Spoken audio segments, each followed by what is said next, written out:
Talked to a lot of men today, and they kind of feel like there might be a target on their back. But it didn't start with Kavanaugh. It actually goes back to an Obama-era Title IX reform.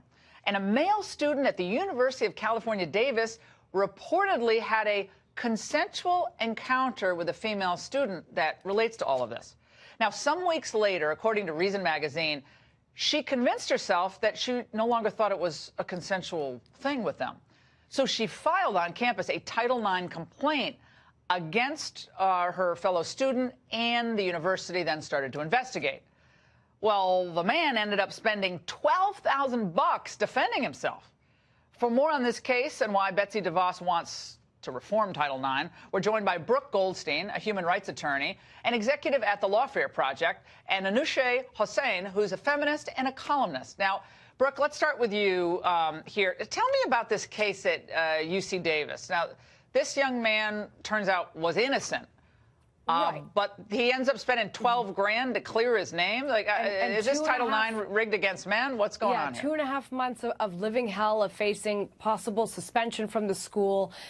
What was so scary about this case is that the woman who filed the complaint did not even allege any type of violation of the UC Davis Student Code. She admitted that she engaged in consensual sexual relations with the individual, but she later regretted it.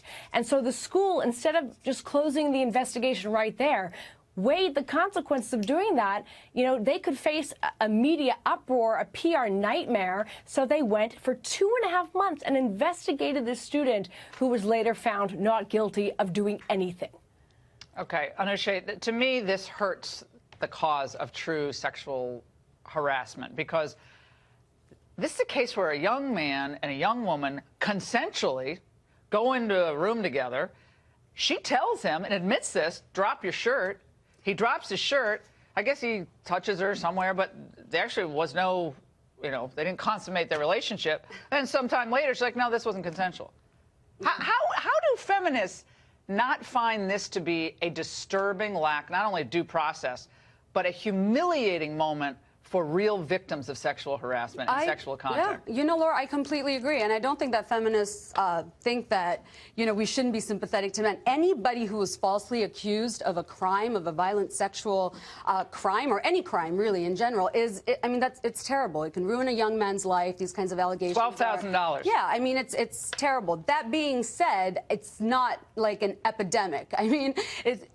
I think the statistic is 0.05%. Well, is that right? Yeah, is that an epidemic of men being falsely accused? We had the Duke lacrosse case. We had the UVA case. There are huge cases. I'm not saying that it doesn't right now. I'm going to be able to finish. Okay, yeah. Let Anousheh finish, and then we'll get your response. Well, I'm saying that it does happen, and it's a very terrible thing. It shows how sexual assault on college campuses and Title IX is not a black and white issue. It can get very complicated, and everybody's story is different. That being said, there's no need to be hysterical. It's not like an epidemic of all these men being wrongly accused on college campuses. But the left cares about, right? But the left cares about wrongly accused people, and I happen to agree with them. Yeah, we all care about. I happen to agree with them. Like, you find these DNA evidence, turns out someone's been in jail for 30 years. That's a rallying cry for all people who care about fairness. So if it's one person who's unfairly accused, that's a sign that maybe people have gone too far on this. And there's an interesting poll that just came out. Brooke, you can chime in here. Has public treatment of those accused of sexual assault gone too far? Yes, 47%. No, 35%, unsure, 18%. I always wonder about those unsure people. Yeah. This is a societal epidemic, and I think it's really important to understand how we got to this place where we have these mini tribunals at schools. And it's because in 2011, as you said in your opening, there was an Obama epidemic. Just one, if you would allow me to. There was an Obama-era guideline that was issued from the Office of Civil Rights threatening to withhold federal funding from schools across the United States unless they implemented these types of mini tribunals where the preponderance of evidence rules. It's 51%, where it's more likely than not that somebody would be found responsible for one of these sexual assault allegations. And what's happened now, ironically, is there are over 300 lawsuits against American schools, both by men and women, alleging a violation of their due process rights, that they have been discriminated against because the way that schools are enforcing Title VI through these tribunals, there's no due process, there's no fairness. The victim is assumed to have been assaulted. The accused is assumed to be already guilty. All right, let's get Anusha in here, and then I want to play some blanket statements like that. And Brooke, I have no idea where you're getting your stats from. And people, we can disagree on the statistics and the numbers. But look it up. The lawsuits are public. Okay. LexisNexis. We can disagree on stats. Okay, I don't know what Westlaw is. It's the truth is the truth. May I finish? The lawsuits exist. I let you speak. I let you speak. I think we need to be very sympathetic and very careful. But that being said, I mean, let's connect as women here. We know that just as a fact, we think about our security, and if we're going to be assaulted or attacked, much more. I mean, you know, people say that it's easier and more likely that you'll be accused of murder than wrongly accused of sexual assault. So it's a very small number. It does happen. Yeah.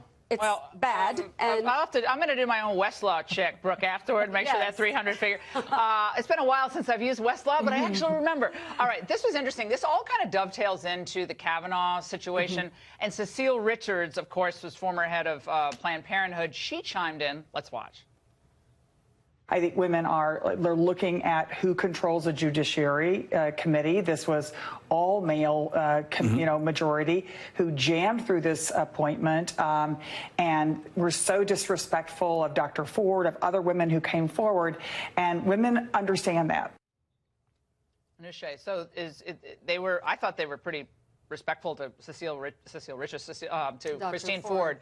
The prosecutor asked questions, but she was are you okay? Is everything all right?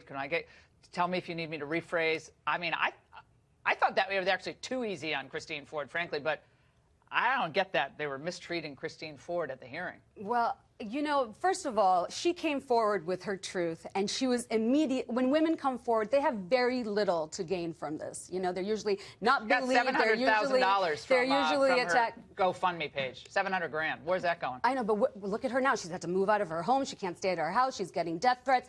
What I'm saying is, send anonymous letters to Dianne Feinstein, who will then leak them. Then.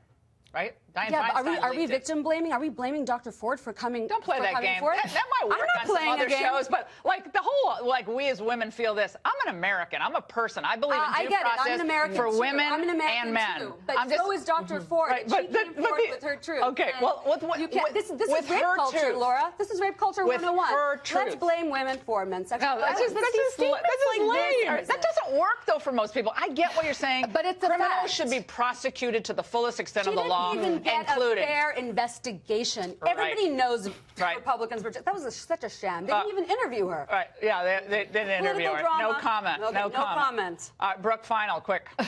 Okay, look, what is undeniable is that men obviously are feeling scared to the point where we're now seeing male students also rush to file Title IX claims when they've had we're out of time. Brooke, we got to stop all this. The men and women have to be responsible. Such a hard time. Stop. People have to start being responsible, reporting these things immediately, and not putting yourself in situations where you can't get help from people who are near you. So men and women, wise up on this stuff.